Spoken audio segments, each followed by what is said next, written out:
আজকের ভিডিওটা হলো আমি দিদির বাড়িতে গিয়েছিলাম আর ওখানে গিয়ে কি খেয়েছি সেই নিয়ে ভিডিও। তো প্রথম দিন গিয়েই দিদি দিয়েছিল আমাকে খিচুড়ি, অনেক রকমের সবজি ছিল, এতে ভরপুর সবজি ছিল আর সঙ্গে গরম গরম এরকম সুন্দর মাছ ভাজাটা দেখতে পাচ্ছেন, এটা হচ্ছে পাবদা মাছ ভাজা। খুবই টেস্টি হয়েছিল খাবারটা। আর তারপরের দিন দিয়েছিল এরকম হচ্ছে পিঠে ভাজা, এটাকে হচ্ছে আগের দিন পিঠে বানিয়েছিল, সেই পিঠেটাকে পরের দিনে মশলা দিয়ে ভেজেছে, খুবই টেস্টি ছিল।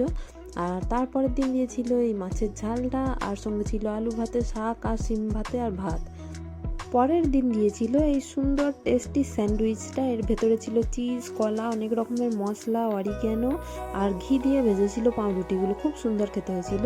আর তারপর খেয়েছিলাম আমরা দুধ, আর তারপর খেয়েছিলাম আবার মাছের ঝাল, আর সন্ধেবেলায় খেয়েছিলাম এই বিস্কুটগুলো আর পেস্তা বাদাম, কাজু, কিশমিশ আর সঙ্গে চা।